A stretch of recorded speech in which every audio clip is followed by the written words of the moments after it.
E finalmente chegou ao fim mais uma data FIFA de 2023, aliás, a última do ano, né? Isso quer dizer o quê? Que é dia do Fluminense voltar a campo nesta quarta-feira, às 9h30 da noite, para enfrentar o São Paulo, mais uma rodada de Campeonato Brasileiro, jogo atrasado e um jogo especial. Da entrega de faixas, da troca de faixas entre o campeão da Copa do Brasil, o campeão da Libertadores. Teremos um grande público, logo mais no Maraca, mais de 45 mil ingressos foram vendidos antecipadamente. A partir de agora, tudo o que você precisa saber sobre este grande clássico do futebol brasileiro aqui no canal do Lessa.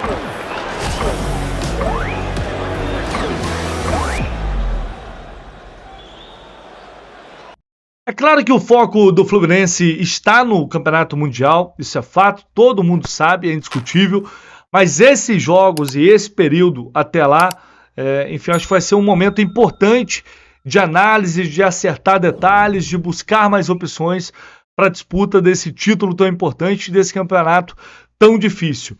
E para o jogo de hoje, vale também 3 pontos importantes para que o Fluminense volte a vencer no Campeonato Brasileiro e consiga não subir na tabela, mas pelo menos encostar no Atlético Paranaense caso conquiste essa vitória. O Fluminense tem 47 pontos, pode chegar a 50, o Atlético está ali na 7ª posição com 51 pontos. Agora, se perder, o Fluminense pode cair mais 2 posições na tabela e terminar a rodada até em 10º, perdendo a posição para o Cuiabá e também para o próprio São Paulo, que é o 10º colocado neste momento. O Corinthians poderia até igualar em número de pontos o Flu, mas pelo número de vitórias não conseguiria ultrapassar. É claro que a tabela passou a ser uma mera formalidade, mas convenhamos, não é bom ficar levando porrada daqui até o fim da competição. Eu acho que não tem necessidade e é um jogo para vencer porque o São Paulo vem com muitos desfalques.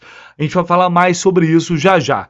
O retrospecto geral deste confronto são 130 partidas com 47 vitórias do Flu, 27 empates e 56 derrotas. Primeiro turno, aquela derrota por 1-0. Uma das piores atuações do Fluminense nesta temporada, algo que foi admitido, inclusive, pela própria comissão técnica. Mas ano passado, no Maracanã, o último jogo entre as equipes do Maraca, teve um hat-trick. Adivinha de quem? Nossa, que surpresa, Germán.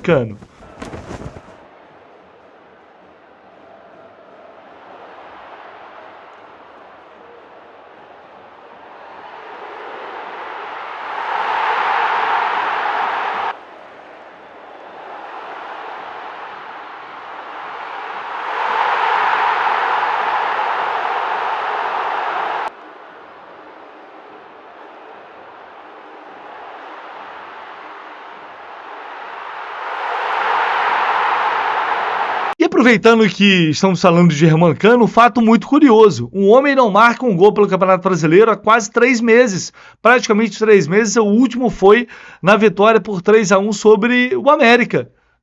Algo que é completamente estranho. Mas em compensação, na Libertadores, o homem foi trucidando geral. No mata-mata, 3 contra o Olímpia, Internacional, na semifinal. Depois o gol na final contra o Boca Juniors.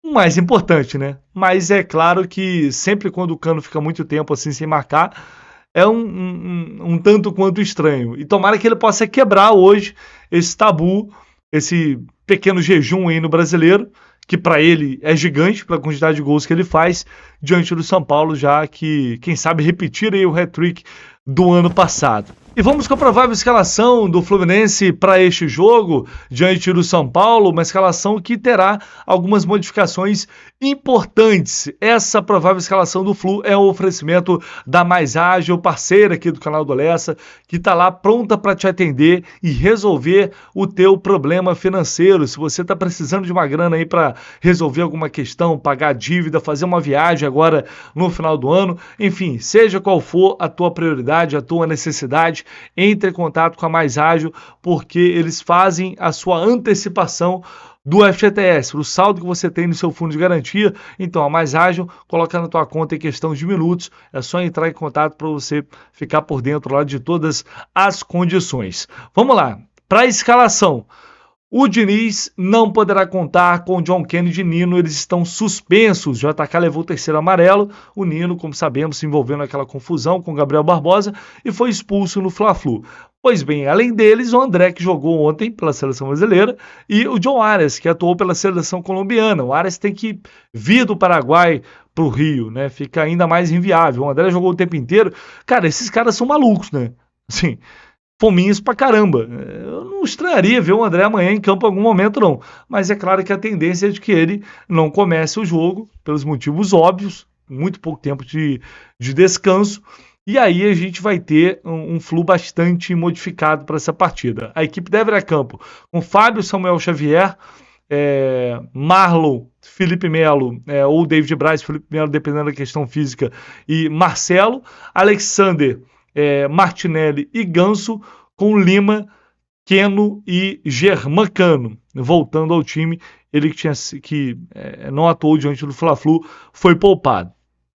Bem, eu acho que não tem muito o que falar dessa escalação. O Felipe Melo, se não for por questão física, deve começar.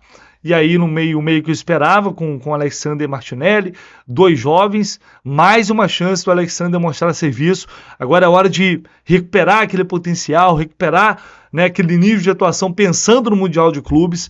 Tem temporada pela frente, tem jogos importantes pela frente, e dá tempo ainda do Alexander conseguir recuperar, né, aquele desempenho e entregar o que ele vinha entregando antes de se lesionar. Hora de focar e dar uma resposta em campo. Tomara que ele consiga fazer isso logo mais.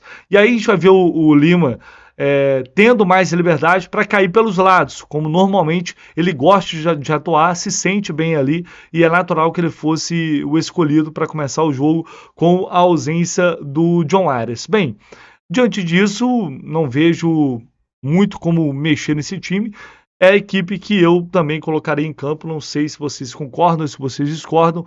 Deixem aí nos comentários. Mas, enfim, principalmente para aqueles que não são titulares, é o caso do Lima, é o caso do Alexander, é o caso do Marlon. É um momento, repito, serão jogos muito importantes de preparação para o Fluminense, mas também importantes para esses jogadores mostrarem serviço ao técnico Fernando Diniz enfim, provarem para todos nós que eles merecem mais minutos em campo.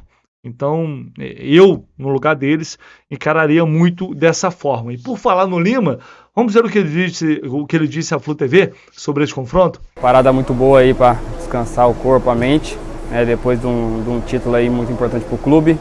E agora o foco total aí no São Paulo, um grande adversário, né, grandes jogadores, e vamos em busca da vitória aí no Maracanã.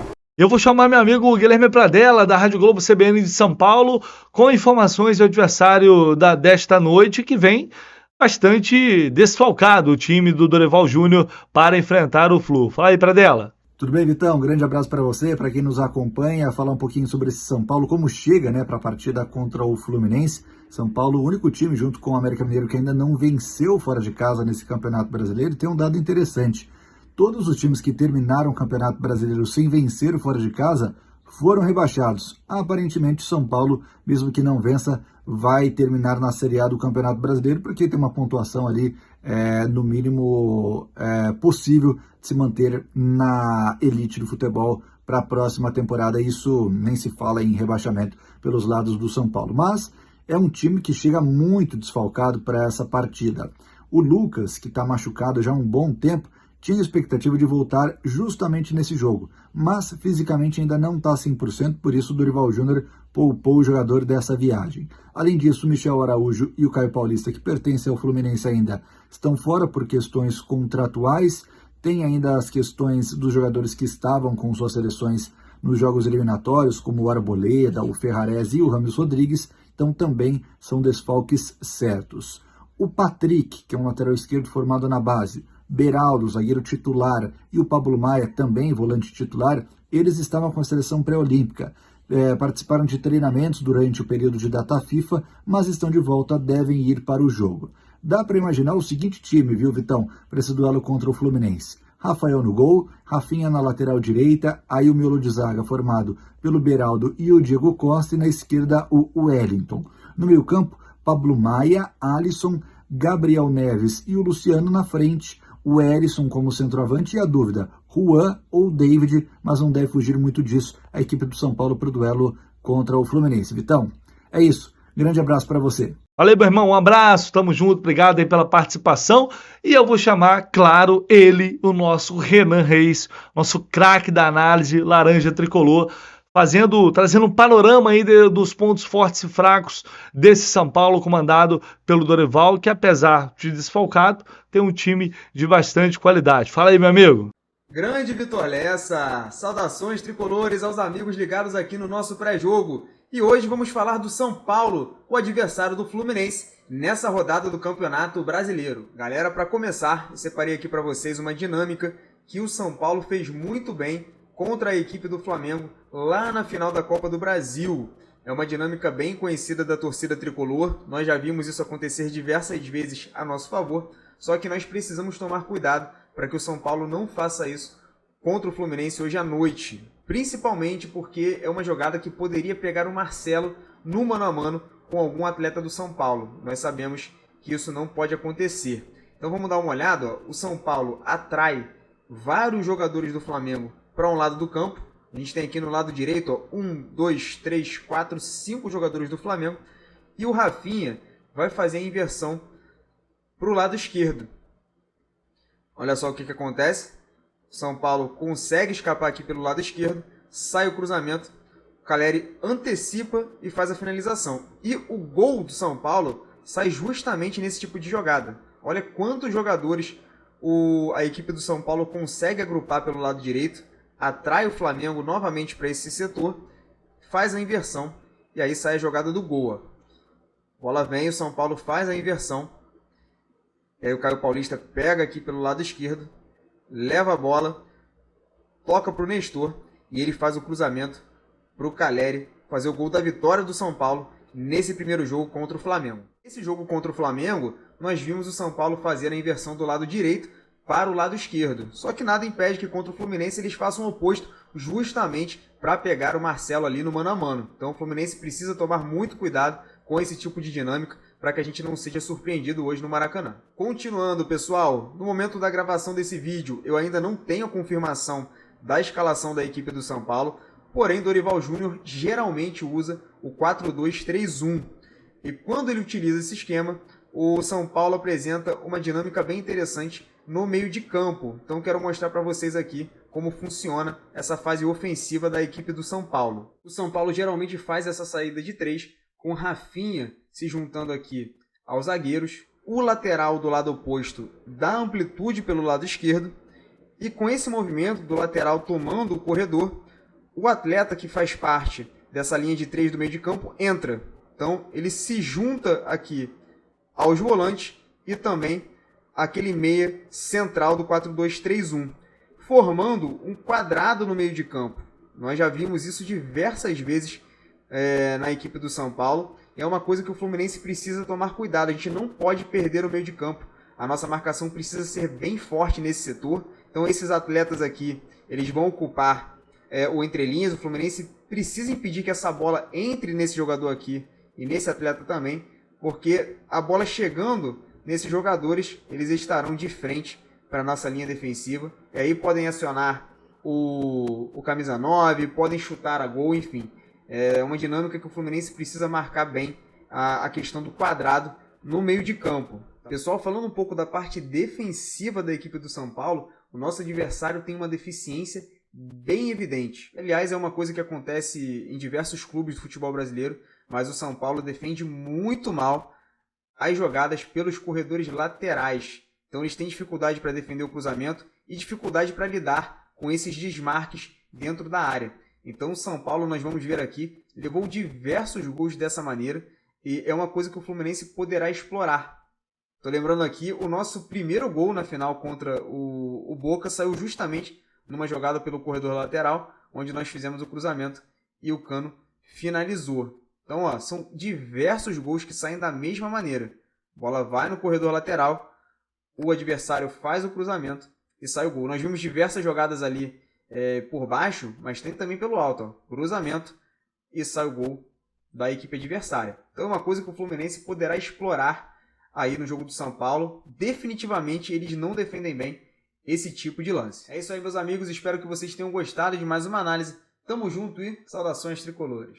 Um abraço, irmão, e siga o Laranja Tricolor nas redes sociais. Se você ainda não está seguindo, vai lá no Instagram, siga lá Laranja Tricolor e no Twitter também. É muito importante, dê essa moral ao Renan aí, que ele está sempre aqui participando do pré-jogo, do pós-jogo também, trazendo análises super completas sobre os adversários do Fluminense. Vamos à arbitragem para a gente fechar esse pré-jogo com André Luiz Schettino Bento, lá de Minas Gerais, auxiliado pelo Guilherme Dias Camilo, da FIFA, e Felipe Alan Costa de Oliveira. Ambos também de Minas. O VAR será o Daniel Nobre Bins, lá do Rio Grande do Sul. Bom, esse árbitro, ele só apitou um jogo do Fluminense, que foi contra o Fortaleza no primeiro turno, jogo no Raulino de Oliveira, vitória por 1-0 do Fluminense lá no Raulino. Foi o único jogo que ele apitou do Flu, não tem mais nenhum no histórico. Então, eu lembro de algumas reclamações, nada de muito relevante. Enfim, terminou o jogo, o senhor André Luiz Schettino, apito final, vem para o Super Pós-Jogo aqui no canal do Lessa, mais Raiz Tricolor, com Gabriel Amaral, e também vamos transmitir juntos essa partida nos dois canais, direto do Maracanã, muita informação, notícia, análise, todas as emoções dessa partida você encontra aqui no canal do Lessa, também no Raiz Tricolor, juntos. Logo mais no Maraca a gente se encontra. Um abraço, galera!